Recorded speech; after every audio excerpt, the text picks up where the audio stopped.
In our culture, hyperreality enables us to put a smoke screen over our pain. Wrong angle for you, Daniel. There's a pastor, Bill Hybels, who many of you have heard of, and he asks you to live a faithful life by asking the question, who are you when no one is watching? But there's a much better question, which is, who are you when you're not buying, when you're not marketing yourself, when you're not owning, and you're not experiencing anything?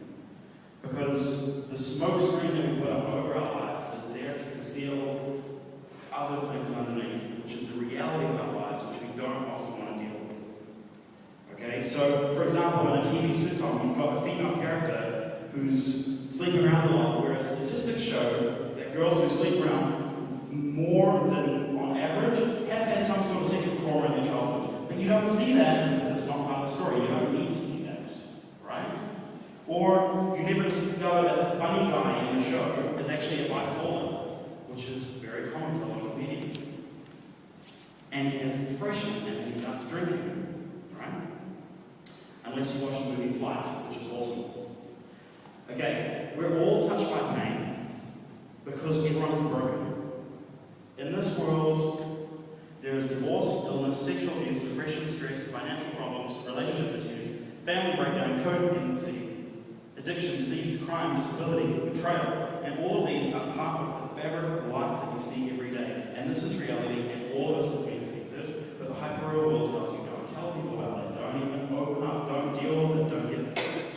Put the smoke screen up. Wear nice clothes so no one thinks you're actually suffering.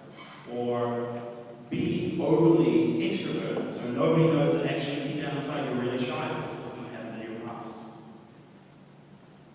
If you don't remove the smoke screen, you're never going to heal. I'll tell you that now. And you'll never ever be at peace. It doesn't mean you need to be kind of open with everyone you meet. That's kind of a bit weird and not healthy because you'll end up on a blog site somewhere. But you should be open with someone. And you should be open with someone who can look after you. At least with God. Insignificance, sometimes. So the hyper world has told us that we buy things, we become popular, and we create this exciting portfolio of experiences, and through this we gain significance, right? And in this world, there is no significance greater than celebrity. You only need to look at the way that celebrities now are basically running political campaigns. Celebrities are basically reforming social change. Celebrities are selling religion. Tom Cruise comes to mind. Celebrities do everything nowadays. Even celebrities do modeling nowadays. The models have signed this gigantic petition because they're sick and tired of celebrities being models, and the models want to be models, right? It's a screwed up world when that happens. But in reality, most of us will not have the chance to be a celebrity. Most of us will never have the chance to affect the world in the same way that celebrities do.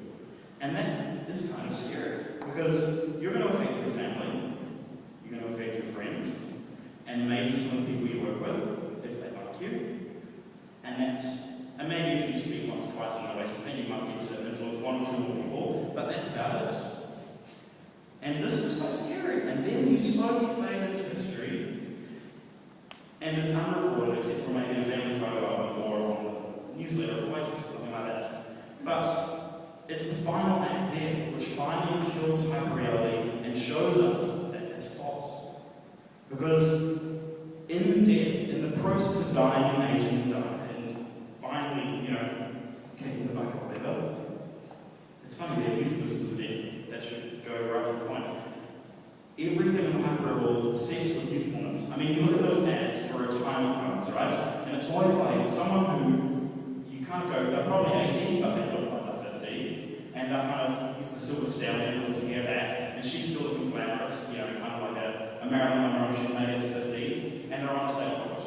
And, you should fucking invest your money in this, because one day when you retire, you're going to be beautiful, you're going to be old, but you're not actually going to look old. And you'll be able to have so much fun. Or maybe you can start a post-retirement e-commerce website, or something like that.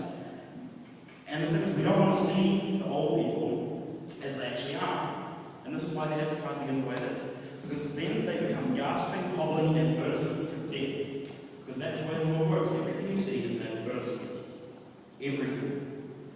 So, here are some other ways that we fixate on it. You've got wrinkle-reducing cream, because wrinkles aren't beautiful.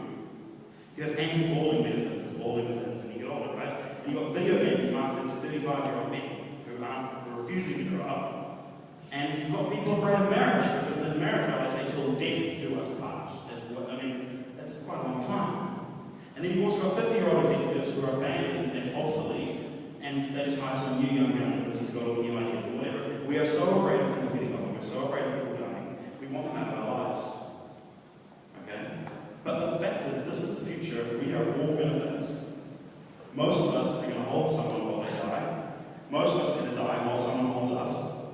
Most of us are going to have decaying bodies, decaying minds, and we're going to suffer horrible effects of aging while the youth of the nation or whatever are still partying out outside, and that's how it's going to be for most of us. But the point of this is that the way you look at death should determine how you live now.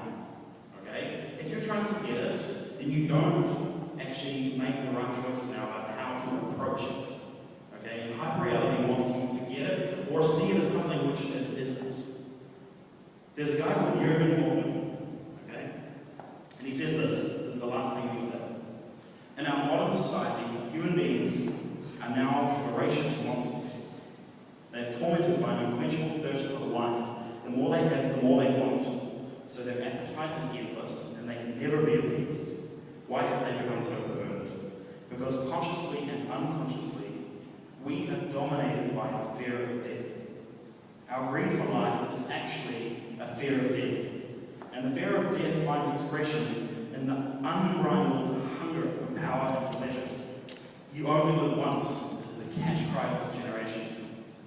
You might miss out on something if you don't do it. So we have this hunger for pleasure, for possessions, for power, and we have a thirst for recognition through success and admiration.